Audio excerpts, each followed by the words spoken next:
اس نے اپنے مجازی خدا کا نام لینے کی کوشش کی مگر آواز اندر ہی کہیں اٹک گئی تھی۔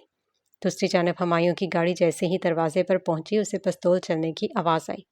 اس نے دروازے کو دیکھا جو کھلا ہوا تھا۔ وہ تیزی سے گاڑی سے اترا اور گاڑی لاک کیے بغیر گھر میں داخل ہوا۔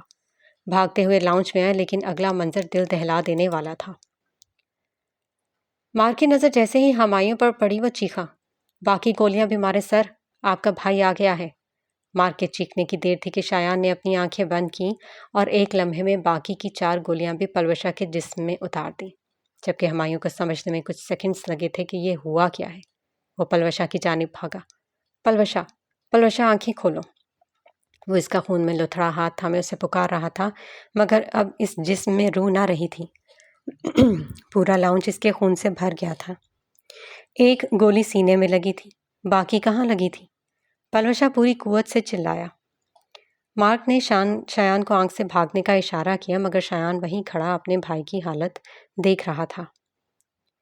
ہمایوں چند لمحے پلوشا پر جھکا روتا رہا، پھر غصے سے اٹھا اور شایان کا گریبان پکڑا۔ یہ کیا کیا تم نے؟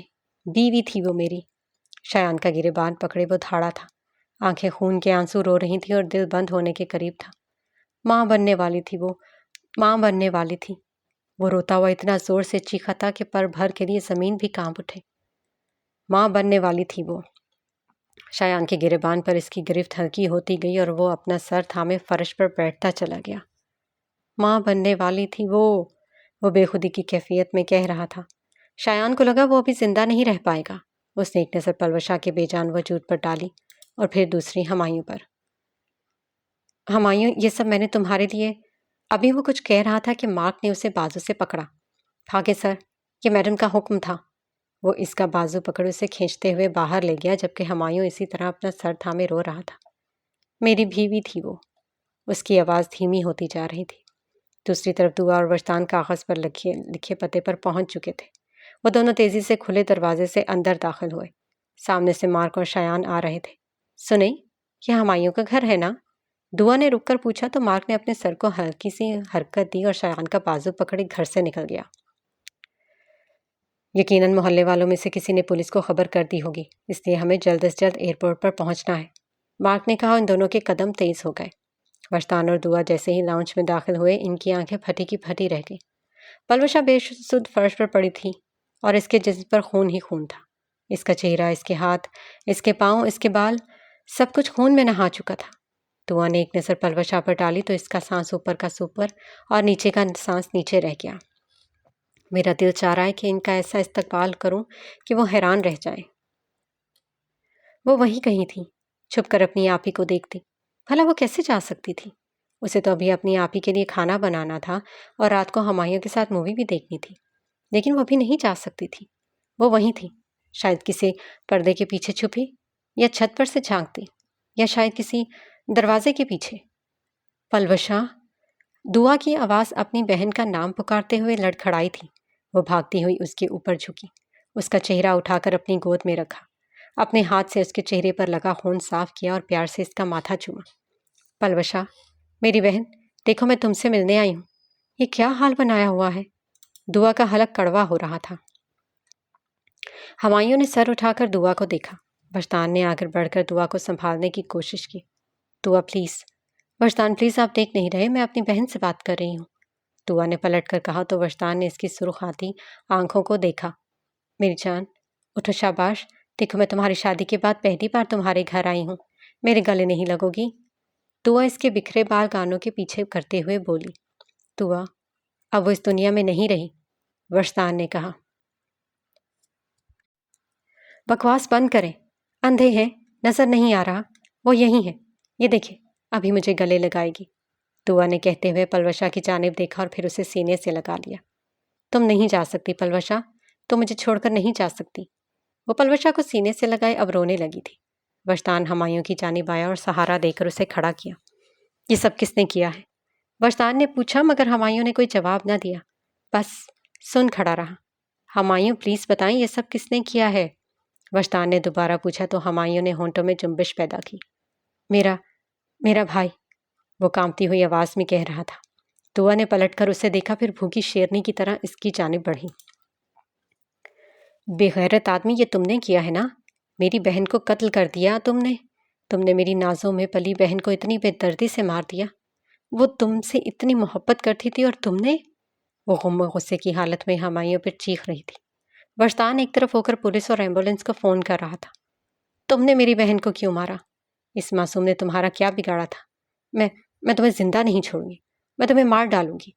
وہ پاگلوں کی طرح کچن کی طرف بڑھی اور سبزیوں کے ساتھ رکھی چھری اٹھا کر ہمایوں کی طرف آئی۔ میں تمہیں نہیں چھوڑوں گی۔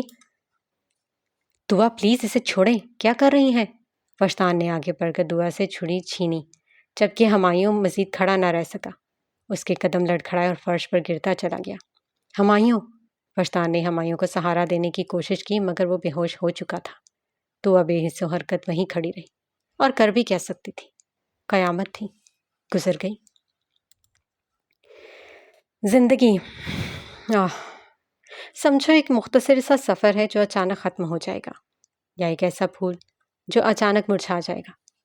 میں نے دیکھا ہے، بہت قریب سے دیکھا ہے، وہ موت کا خواب جب جان نکلنے والی ہو تو گزری ساری زندگی بیکار لگنے لگتی ہے۔ پلوشا، مجھے 5 گولیاں لگی تھی، 4 پیٹ میں اور 1 سینے میں۔ میرا سر دیوار سے یوں پٹخا گیا تھا گویا کوئی کلہاڑی ہو جسے زور سے درخت پر مارا جائے۔ میں نے اتنا خون اپنی زندگی میں پہلے کبھی نہیں دیکھا تھا۔ میں تو ذرا سی چوٹ پر پریشان ہو جایا کرتی تھی، ذرا سا خون بہنے پر بابا کے سینے سے لگ جاتی تھی۔ پتہ ہے، موت انسان کی سب سے بڑی بے بسی ہے، آپ چاہ کر بھی خود کو نہیں بچا پاتے۔ لگتا ہے زندگی طویل ہے مگر زندگی سے مختصر کوئی شے نہیں۔ میں نے ہمایوں کو دیکھا تھا، وہ مجھ پر جھکا کچھ کہہ رہا تھا۔ میرا دل چاہ رہا تھا کہ ایک آخری بار اٹھ کر اس کے سینے سے لگ جاؤں۔ میری آپ ہی مجھے پکار رہی تھی، میرا دل چاہ رہا تھا کہ ایک آخری بار ان کا نام پکار لوں، مگر کہاں ممکن تھا، مہلت ہی نہ ملی۔ میری روح زمین والوں سے دور کہیں ہوا میں اڑ رہی تھی۔ میں نیچے دیکھ رہی تھی لیکن پھر منظر دھندلانے لگے اور داستان میں سے پلوشا سکندر ہمیشہ ہمیشہ کے لیے ختم ہو گئی۔ 3 مارچ 2015 روز سوموار۔ اتنی زوردار بارش ہوئی تھی کہ لگتا تھا میری یادیں بھی اس پانی کے ساتھ ہی بہہ جائیں گی، لیکن خیر ہے، زندگی تھی، ڈوب گئی اور اسے ڈوبنا ہی تھا۔ کفن ہٹا کر میرا منہ بار بار دیکھیں گے، انہیں میرے مرنے کا اعتبار نہیں آئے گا۔ وہ فرش پر بیٹھی سکتے کے عالم میں پلوشا کا پرسکون چہرہ دیکھ رہی تھی۔ اس کی بہن مرنے کے بعد مسکرا رہی تھی۔ ابھی کچھ دیر پہلے ہی پلوشا کو غسل دیا گیا تھا۔ وجدان نے کچھ عورتوں کو بلا کر لاؤنج کی صفائی کروا دی تھی۔ پلوشا کا ناحق بہنے والا خون صاف ہو چکا تھا مگر زمین نے اس کے خون کے کچھ قطرے ہمیشہ ہمیشہ کے لیے اپنے اندر جذب کر لیے تھے۔ شام کے 4 بج رہے تھے اور باہر تیز بارش ہو رہی تھی۔ پولیس کچھ دیر پہلے آئی تھی لیکن پھر کسی وڈیرے کا فون آ گیا تو واپس چلی گئی، اور ویسے بھی ہمایوں بے ہوش تھا اور اس واقعے کا واحد گواہ وہی تھا۔ دعا، یہ پانی پی لیں۔ لاؤنج میں وجدان، دعا اور پلوشا کی بے جان جسم کے علاوہ محلے کے کچھ لوگ موجود تھے۔ وجدان اسے پانی پلانے کی کوشش کر رہا تھا مگر وہ وہیں سن بیٹھی پلوشا کا چہرہ دیکھ رہی تھی۔ دل کہہ رہا تھا کوئی مرنے والا ہے، کفن دفن کا انتظام کرنے جا رہی ہوں۔ پلوشا کے کہے جملے اس کے کانوں سے ٹکرا رہے تھے۔ وہ بار بار موت کا ذکر کیوں کرتی تھی؟ شاید وہ جانتی تھی کہ اس کے جانے کا وقت قریب آ گیا ہے۔ پانی پی لیں پلیز۔ وجدان نے پانی کا گلاس اس کے منہ کے ساتھ لگایا مگر وہ بے حس و حرکت بیٹھی رہی۔ دعا کی کیا ضرورت ہے؟ جب ہمایوں ساتھ ہوگا تو نصیب تو آٹومیٹیکلی اچھا ہوگا نا۔ اس کا دل چاہ رہا تھا کہ وہ ہمایوں کو جان سے مار دے مگر وہ یہ نہیں کر سکتی تھی۔ وجدان نے گہرا سانس لے کر پلوشا کا چہرہ سفید کپڑے سے ڈھانکا۔ دعا نے یکدم چونک کر اسے دیکھا۔ بس کریں دعا، آپ خود کو اذیت کیوں دے رہی ہیں؟ وجدان اس سے پوچھ رہا تھا جبکہ وہ کچھ دیر اجنبی نگاہوں سے وجدان کا چہرہ دیکھتی رہی، پھر پلوشا کے ڈھانپے ہوئے وجود کو دیکھنے لگی۔ وہ کیا بتاتی کہ اذیت تو اس کے ہاتھوں کی لکیروں میں لکھ دی گئی ہے، وہ جان بوجھ کر اذیت میں کیوں ڈالے گی خود کو؟ ابھی کچھ دیر ہی گزری تھی کہ ہمایوں سست روی سے چلتا ہوا لاؤنج میں آیا۔ سب نے ایک ساتھ اسے دیکھا، وہ اسی کے ہوش میں آنے کا انتظار کر رہے تھے۔ وہ کسی کو دیکھے بغیر لاؤنج کے درمیان موجود کفن میں لپٹی پلوشا کی لاش پر نظریں ٹکائے اس کے قریب چلتا آ رہا تھا۔ اس کے بالکل قریب پہنچ کر وہ زمین پر بیٹھا اور پلوشا کے چہرے سے کپڑا ہٹانا چاہا۔ دعا نے جب اسے دیکھا تو ایک جھٹکے سے اس کا ہاتھ جھٹک دیا۔ ہمایوں نے بھیگی نگاہوں سے دعا کو دیکھا۔ وہ آج نقاب میں نہیں تھی، اسے کسی چیز کی ہوش نہیں تھی۔ میری بہن کو ہاتھ مت لگاؤ۔ وہ دھاڑی تو ہمایوں نے بے بسی سے اسے دیکھا، پھر اس کے سامنے ہاتھ جوڑے۔ خدا کا واسطہ ہے مجھے آخری بار پروشا کا چہرہ دیکھنے دے۔ ہمایوں نے کانپتی آواز میں دعا سے فریاد کی تھی، مگر وہ ایک جھٹکے سے اٹھی۔ میری بہن کو قتل کرنے کے بعد اب یہ معصومیت کا لبادہ اوڑھ کر تم کیا ثابت کرنا چاہتے ہو؟ بولو ہمایوں، تم نے مار دیا نا پلوشا کو، اسے ہمیشہ کے لیے اس دنیا سے نجات دے دی۔ اب دیکھنا میں تمہارا جینا کیسے حرام کرتی ہوں۔ اس کی آنکھوں میں انتقام کی آگ بھڑک رہی تھی۔ اس کا چہرہ زرد پڑ چکا تھا اور ہونٹ خشک ہو چکے تھے۔ پلیز دعا حوصلہ رکھے۔ چلو ہمایوں، جنازے کا وقت ہو گیا ہے۔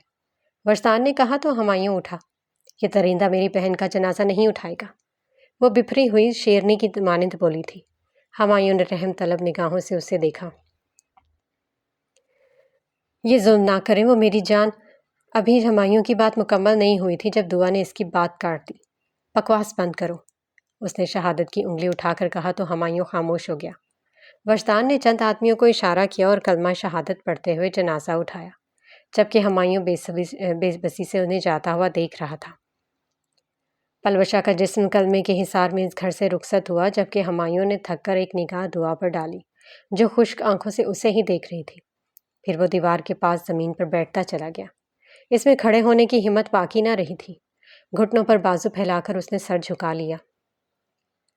حوصلہ کرو بہن، محلے کی ایک عورت دعا کو تسلی دینے کے لیے اس کے قریب آئی، لیکن دعا نے اس کا ہاتھ بے دردی سے جھٹک دیا۔ مجھے کسی کے دلاسوں کی ضرورت نہیں ہے، مجھے کسی کی تسلی نہیں چاہیے۔ میں بتاؤں گی اس ظالم کو کہ میری بہن مر گئی ہے، مگر اللہ تو ہے نا، وہ تو ہمیشہ رہے گا۔ اور دیکھنا تم سب جو یہاں بیٹھے ہو، تم سے اب دیکھنا میں اس قاتل سے اپنی بہن کا بدلہ لوں گی، اسے پھانسی دلواؤں گی۔ وہ ہمایوں کی جانب اشارہ کرتے ہوئے وحشیوں کی طرح چلائی تھی۔ اس کی بات پر ہمایوں نے اپنا جھکا سر اٹھا کر اسے دیکھا۔ اسے دعا سکندر سے خوف آ رہا تھا۔ کیا واقعی اس کے شوہر نے اسے مارا ہے؟ لگتا تو نہیں کہ یہ قاتل ہے۔ قیامت کی نشانی ہے، اللہ غارت کرے ایسے شوہروں کو۔ محبت کی شادی کا یہی انجام ہونا تھا۔ ہجوم میں سے طرح طرح کی آوازیں آ رہی تھیں۔ ہمایوں نے سب کے چہرے دیکھے، سب اتنے عجیب لگ رہے تھے، اتنے بے حس اور خود غرض۔ کوئی اسے کیوں نہیں سمجھ رہا تھا؟ کوئی اس کا کندھا تھپک کر اسے تسلی کیوں نہیں دے رہا تھا؟ ان لوگوں نے اسے پلوشا کا جنازہ کیوں نہ اٹھانے دیا؟ کیا پلوشا سکندر پر سب سے زیادہ حق اسی کا نہیں تھا؟ مگر وہ یہ تمام سوالات کسی سے نہ پوچھ پایا۔ شاید وہ اسی قابل تھا، ذلت و تذلیل کے، نفرت اور حقارت کے۔ وہ اسی لائق تھا، اس کے ساتھ یہی ہونا چاہیے تھا۔ کچھ دیر بعد سائرن کی آواز آئی۔ پولیس آ چکی تھی۔ 3 عدد باوردی پولیس افسران گھر میں داخل ہوئے۔ ہاں جی، لاش کہاں ہے؟ ایک پولیس افسر نے مصروف سے انداز میں پوچھا تو دعا اس کے قریب آئی۔ جس ملک کے پولیس افسران کے لیے کسی غریب کے قتل سے بڑھ کر وڈیروں کا حکم ہو، وہاں لاشیں زیادہ دیر تک نہیں ٹک پاتی، فوراً دفنا دی جاتی ہیں۔ فضول باتیں بند کرو بی بی، ہمیں ہمارا کام کرنے دو۔ جب قتل ہوا تو جائے وقوع پر کون کون تھا؟ پولیس افسر نے پوچھا۔ ہمایوں اسی طرح دیوار سے ٹیک لگائے بیٹھا تھا۔ اس وقت کوئی نہیں تھا، لیکن میں اور میرا شوہر فوراً پہنچ گئے تھے اور پلوشا کا قاتل بھاگ نہ پایا۔ دعا نے پلٹ کر ہمایوں کی طرف اشارہ کیا تو ایک جھٹکے سے اٹھا اور اس کے قریب آیا۔ میں نے نہیں مارا پلوشا کو، میں اس کا قاتل نہیں ہوں، وہ بولا تو پولیس افسر نے اسے غور سے دیکھا۔ تم قاتل نہیں ہو تو پھر کون ہے؟ پولیس نے پوچھا تو ہمایوں سوچ میں گم ہو گیا۔ بتاؤ کون ہے قاتل؟ پولیس افسر نے دوبارہ پوچھا۔ میرا بھائی، اس نے پلوشا کا قتل کیا ہے۔ جھوٹ، یہ جھوٹ بول رہا ہے۔ یقیناً اس کے بھائی نے اس کا ساتھ دیا ہوگا، مگر ماسٹر مائنڈ یہی ہے۔ پلوشا سے شادی سے پہلے اس نے فیک آڈیو بنا کر میرے باپ کو بھیجی، دھوکے سے پلوشا سے شادی کی، ہمیں غلط ایڈریس دیا اور پلوشا کو ہم سے دور رکھا۔ یہ سب اسی کا کیا دھرا ہے۔ دعا آپے سے باہر ہو رہی تھی۔ پولیس افسر نے ایک نظر دعا کو دیکھا، پھر ہمایوں کو دیکھا جو برسوں کا مریض لگ رہا تھا۔ کیا یہ سب سچ ہے؟ بولو، پولیس افسر پوچھ رہا تھا۔ ہاں، لیکن ابھی وہ کچھ کہہ رہا تھا کہ پولیس افسر نے اپنے سپاہیوں کے اسے گرفتار کرنے کا حکم دیا۔ گرفتار کر لو اسے۔ اس بات پر ہمایوں نے حیرت سے پولیس افسر کو دیکھا۔ آپ FIR درج کیے بغیر مجھے کیسے گرفتار کر سکتے ہیں؟ چل، تو ہمیں نہ زیادہ قانون نہ سکھا، اتنے جوتے ماروں گا کہ سارا سچ خود بخود باہر آ جائے گا۔ چلو اسے گاڑی میں بٹھاؤ، پولیس افسر نے کہا تو سپاہیوں نے آگے بڑھ کر ہمایوں کے بازو پر ہتھ کڑی باندھ دی۔ ہمایوں نے ایک نظر دعا کو دیکھا جو سینے پر ہاتھ باندھی اسے ہی تک رہی تھی۔ آپ بالکل ٹھیک کر رہی ہیں، آپ کا یہی کرنا بنتا ہے، ہمایوں نے کہا تو وہ طنزیہ مسکرائی۔ چل، سپاہی اسے گھسیٹتے ہوئے لے کر جا رہے تھے جبکہ دعا اسی حالت میں کھڑی رہی۔ میرا دل چاہتا ہے کہ دسمبر کی ٹھنڈی رات ہو، آسمان پر چاند اپنے پورے وقار کے ساتھ روشن ہو، خوبصورت ستارے چاند کے ارد گرد حصار بنائے کھڑے ہوں، پورا شہر روشنیوں سے جگمگا رہا ہو، ہر طرف روشنی ہی روشنی ہو، اور تم میں باہوں میں باہیں ڈالے بہت فخر سے سڑک کے کنارے چل رہے ہوں۔ سڑک کے کنارے کچھ درخت ہوں جو جھک جھک کر ہمیں سلام کرے، ہمارے ارد گرد تتلیوں کا دائرہ ہو۔ میں تم سے تتلی کی ضد کروں تو تم بہت پیار سے ایک تتلی اپنی ہتھیلی پر بٹھا کر مجھے دکھاؤ، اس سے دیکھ کر میں خوشی سے جھوم اٹھوں۔ پھر ہم مزید چلیں تو کوئی جگنو میرے کندھے پر آ کر بیٹھ جائے، ہم دونوں ان سے خوب باتیں کریں، کوئل بانسری بجائے اور باقی پرندے چہچہائیں، زمین و آسمان کی ہر مخلوق ہمارے ملن پر خوش ہو، ہر طرف سکون کا ڈیرا ہو اور میں تم سے کبھی جدا نہ ہوں۔ وہ مسکراتی ہوں اپنی سوچوں میں گم ایک ریکارڈ آن کیے آہستہ آہستہ کچھ کہہ رہی تھی۔ ریکارڈر اس کی آواز انتہائی فرصت سے ریکارڈ کر رہا تھا۔ مجھے اس دن کا شدت سے انتظار ہے وجدان احمد، جب میں اور تم ایک ہو جائیں گے۔ تم مجھ سے اکھڑے اکھڑے رہتے ہو، لیکن پتہ ہے یہ تو محبوب کا حق ہوتا ہے کہ وہ اپنے عاشق کو منہ نہ لگائے۔ میں نے انٹر کی اردو میں پڑھا ہے، میر تقی میر، مرزا غالب اور سب شاعروں کے محبوب ایسے ہی اکھڑے مزاج تھے۔ مجھے شاعری کبھی سمجھ میں نہیں آتی تھی، مگر اب جب سمجھ آنے لگا ہے احمد، تو میں کیسے بتاؤں کہ مجھے بھی کچھ شاعروں والا دکھ لگ گیا ہے۔ وہ بیڈ پر بیٹھی دھیمی آواز میں ریکارڈنگ کر رہی تھی۔ پتہ ہے مجھ سے دعا نے پوچھا کہ اگر وجدان شادی شدہ ہوا تو؟ میں نے جھٹ سے کہہ دیا کہ میں دوسری شادی کر لوں گی، مگر احمد میری جان، میرا دل کٹ کر رہ گیا ہے، میں تمہاری زندگی میں کسی اور کو برداشت نہیں کر سکتی، تم صرف میرے ہو۔ وہ کہہ کر رکی اور ایک گہرا سانس لیا۔ وجدان احمد، یہ سب باتیں میں تم سے کہنا چاہتی ہوں مگر کیا کروں، کہہ نہیں سکتی۔ محبت کی بھیک مانگنا اچھا نہیں لگتا، بس اللہ سے دعا ہے کہ کسی دن یہ ریکارڈر تمہارے ہاتھ لگ جائے اور ساری ریکارڈنگز سن لو۔ اور پتہ ہے آج میری ریکارڈنگز کی سینچری مکمل ہو گئی ہے، اور دعا پوچھتی ہیں کہ تم پڑھائی کرو۔ اب کیسے سمجھاؤں کہ جس کا محبت میں دل لگ جائے پھر کسی اور چیز میں اس کا دل نہیں لگا کرتا۔ اور آخری بات، آئی لو یو احمد۔ وہ سرگوشی میں بولی اور پھر ریکارڈر بند کر کے سائڈ ٹیبل کی دراز میں رکھا اور یوں ہی بیٹھی مسکراتی رہی۔ یہ اگلی صبح کی بات ہے جب وہ تینوں میری تھامس کے کمرے میں موجود تھے۔ اڈینا بھی کچھ دیر پہلے چائے کے 3 بھاپ اڑاتے کپ رکھ کر گئی تھی۔ میری کے چہرے پر فتح اور کامیابی کے آثار تھے۔ مارک کا چہرہ بے تاثر تھا جبکہ شایان صوفے کی پشت سے ٹیک لگائے بے سکون سا بیٹھا تھا۔ ویل ڈن شایان، تم نے اس لڑکی کو قتل کر کے میرا دل جیت لیا ہے۔ میری کی آواز گونجی تو اس نے تھکے ہوئے نظروں سے اسے دیکھا۔ وہ ماں بننے والی تھی، اس نے فقط یہی کہا تھا۔ میری اس کی بات پر کھلکھلا کر ہنسی۔ او کم آن شایان، خیر ہے، تم کیوں پریشان ہو رہے ہو؟ میری نے کہا تو اس کی آنکھوں کے سامنے ہمایوں کا چہرہ آیا۔ وہ اس سے محبت کرتا تھا، میں نے 2 محبت کرنے والوں کو جدا کر دیا، وہ خوفزدہ لہجے میں بولا۔ میری اور مارک نے ایک دوسرے کو دیکھا۔ 1 ہفتے بعد ہم ہمایوں کو یہیں بلوا لیں گے، بلکہ مارک خود جائے گا، لے آئے گا، تم دیکھنا، وہ جد ہی پلوشا کو بھول جائے گا۔ میری نے کہا، لیکن اس نے کوئی جواب نہ دیا اور کھڑا ہو گیا۔ میں بہت تھک گیا ہوں، گھر جا کر کچھ دیر آرام کرنا چاہتا ہوں۔ شایان نے اپنا کوٹ صوفے سے اٹھاتے ہوئے کہا تو میری اور مارک بھی کھڑے ہو گئے۔ ہاں، ابھی تم دونوں تھکے ہوئے ہوں گے۔ مارک، تم شایان کو گھر چھوڑاؤ، چائے اگلی بار پئیں گے۔ میری نے مارک کو حکم دیا لیکن شایان نے ہاتھ کے اشارے سے اسے روک دیا۔ میں چلا جاؤں گا، یہ کہہ کر شایان تیز تیز قدم اٹھاتا کمرے سے نکل گیا جبکہ میری نے فاتحانہ مسکراہٹ سجائے مارک کو دیکھا، پھر اس کے قریب آئی۔ تم نے ثابت کر دیا کہ تم ایک وفادار انسان ہو، میری نے کہا تو مارک مسکرانے لگا، لیکن پھر اگلے ہی لمحے میری چونکی۔ تمہارا لاکٹ کہاں ہے؟ میری نے پوچھا تو مارک نے بے اختیار اپنی گردن پر ہاتھ پھیرا، مگر لاکٹ نہیں تھا۔ لاکٹ کہاں گیا؟ وہ حواس فاقدہ سا میری کو دیکھ رہے تھے۔ کہیں ہمایوں کے گھر؟ میری نے کہتے ہوئے بات ادھوری چھوڑ دی جبکہ مارک خوفزدہ سا اسے دیکھ رہا تھا۔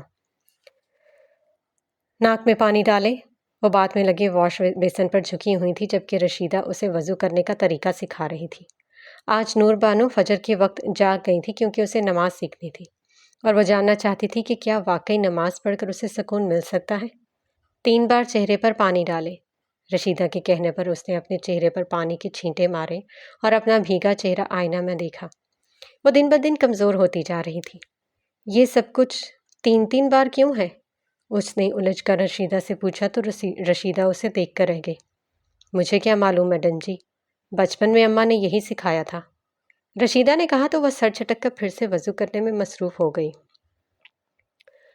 آپ سر پر دوپٹہ باندھے، میں باورچی خانے سے چائے نماز لے کر آتی ہوں۔ جب وہ وضو کر چکی تو رشیدہ نے کہا، تم نماز پڑھتی ہو؟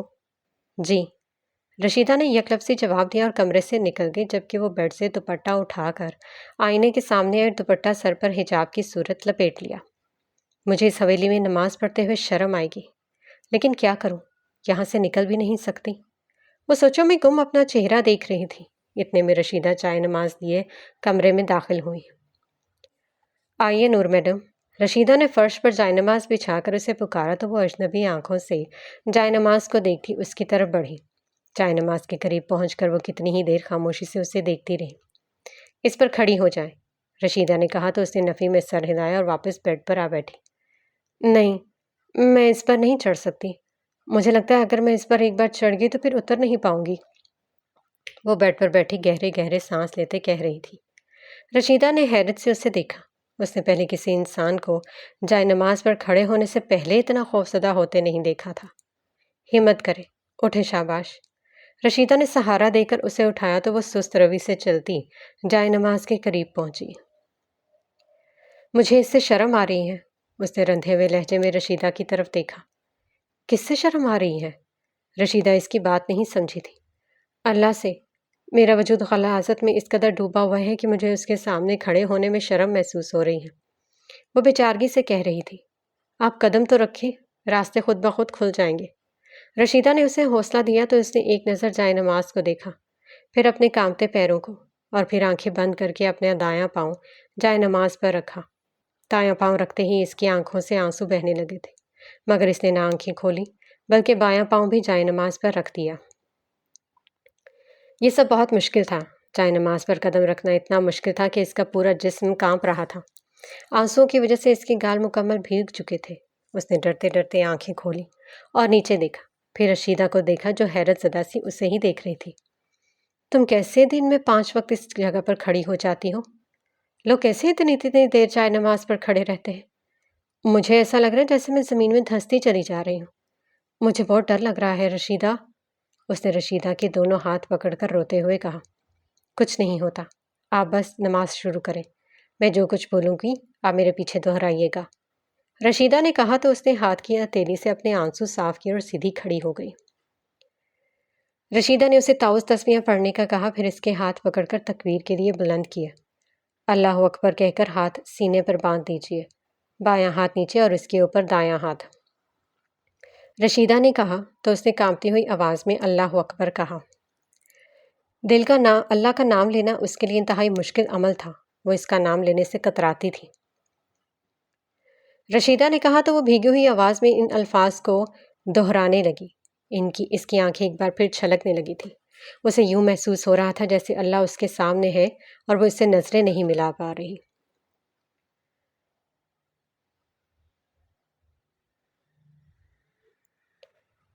رشیدہ نے کہا الحمدللہ رب العالمین، جبکہ وہ کانپتی آواز میں اسے دہرا رہی تھی۔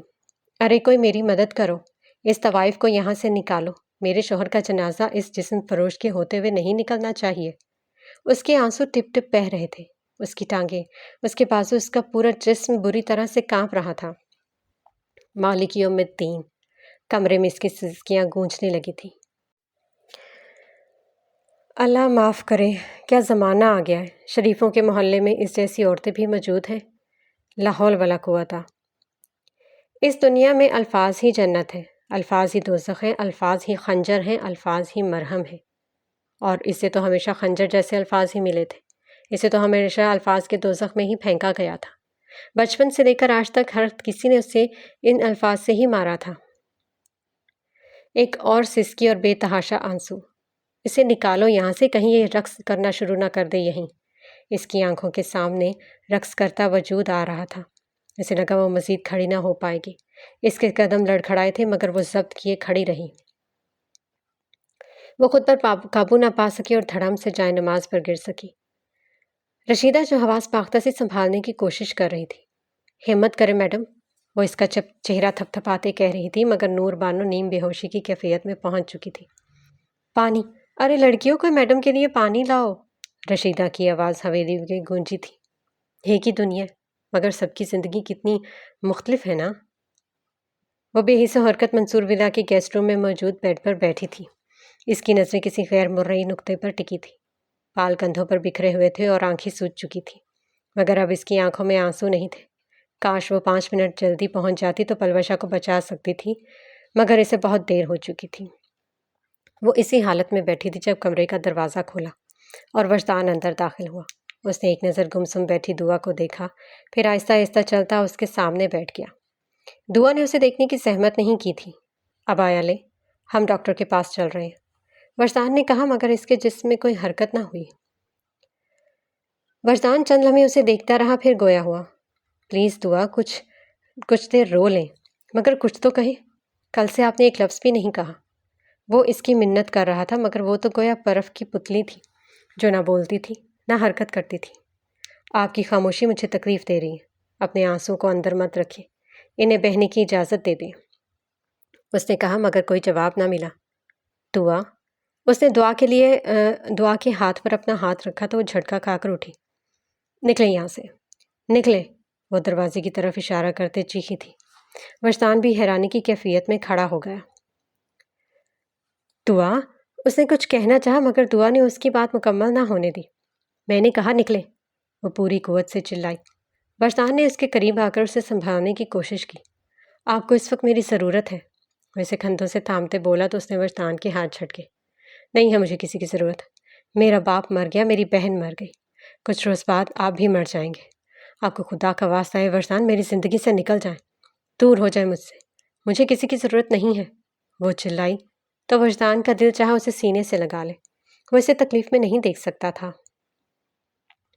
دیکھیں، میری بات سنیں، سب کچھ ٹھیک ہو جائے گا۔ ہمایوں جیل میں ہے، اس سے پوچھ گچھ ہو رہی ہے، اگر وہ قاتل ہے تو اسے پھانسی میں دلواؤں گا۔ ہم پلوشا کے لیے لڑیں گے دعا۔ وجدان اسے سمجھانے کی کوشش کر رہا تھا۔ اس سب سے وہ واپس تو نہیں آ جائے گی نا؟ کاش میں نے ہار نہ مانی ہوتی، کاش میں شادی کو ہونے سے روک سکتی، وہ درد بھلے لہجے میں کہہ رہی تھی۔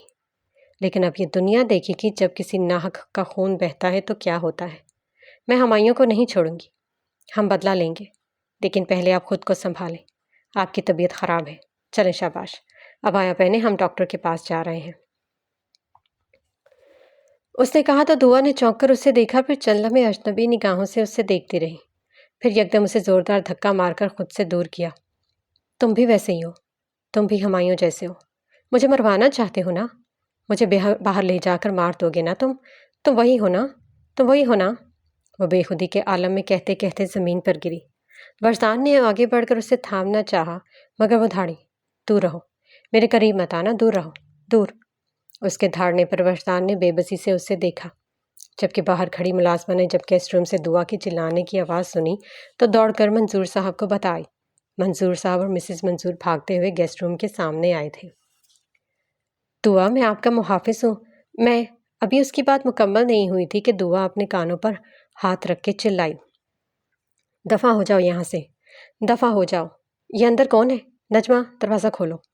منصور صاحب نے ملازمہ کو حکم دیا تو اس نے دروازہ کھول دیا۔ دعا فرش پر ویسے ہی بیٹھی تھی جبکہ وجدان نے چونک کر نجمہ کو دیکھا۔ صاحب جی، یہ چوکیدار اندر ہے، نجمہ نے کہا تو وجدان نے ایک نظر دعا پر ڈالی، پھر نجمہ کو دیکھا۔ باہر چلے، اس نے نجمہ سے کہا تو نجمہ اسے مشکوک نگاہوں سے دیکھتی باہر نکل گئی۔ اس نے ایک آخری نگاہ دعا پر ڈالی، پھر دروازہ بند کرتا باہر نکل آیا۔ منصور صاحب سینے پر ہاتھ باندھے اسے دیکھ رہے تھے۔ تم یہاں کیا کر رہے ہو لڑکے؟ منظور صاحب دھاڑے۔ میں ان سے بات کر رہا تھا، وجدان نے کہا تو منظور صاحب اس کے قریب آئے اور ایک زوردار تھپڑ اس کے منہ پر مارا۔ ایک لڑکی چیخ رہی ہے کہ مجھ سے دور رہو، میرے قریب مت آؤ، اور تم کہہ رہے ہو کہ بات کر رہا تھا، گھٹیا انسان۔ منصور صاحب غصے سے بولے جبکہ وہ حیرت سے انہیں دیکھ رہا تھا۔ گھٹیا انسان، نکلو یہاں سے، منصور صاحب نے کہا تو اس نے غصے سے انہیں دیکھا۔ بیوی ہو میری، اس نے اونچی آواز میں کہا تو کوئی چیز فرش پر گری اور کرچی کرچی ہو گئی۔ سب نے چونک کر اس طرف دیکھا جہاں سے آواز آئی تھی۔ آئینہ ساکت کھڑی تھی جبکہ فرش پر پانی کا گلاس ٹوٹ کر بکھر چکا تھا۔ اس نے دکھ اور حیرت سے وجدان کو دیکھا۔ وجدان بھی تو اسے ہی دیکھ رہا تھا۔ پل بھر کو دونوں کی نظریں ملی، پھر وجدان منصور صاحب کی طرف متوجہ ہوا۔ دعا میری بیوی ہے، اس نے کہا۔ تم نے ہمیں دھوکہ دیا، اپنی بیوی کو ہمارے گھر لا بٹھایا۔ اپنی بیوی لو اور نکلو یہاں سے، اور کل سے یہاں آنے کی ضرورت نہیں ہے۔ مجھے تم جیسا دھوکے باز گارڈ نہیں چاہیے، منصور صاحب نے کہا۔ دعا کی بہن کا انتقال ہوا ہے، وہ صدمے میں ہے، جیسے ہی وہ ٹھیک ہوں گی میں انہیں لے جاؤں گا۔ اس نے منصور صاحب سے مہلت لینا چاہی، لیکن وہ شدید غصے میں تھے۔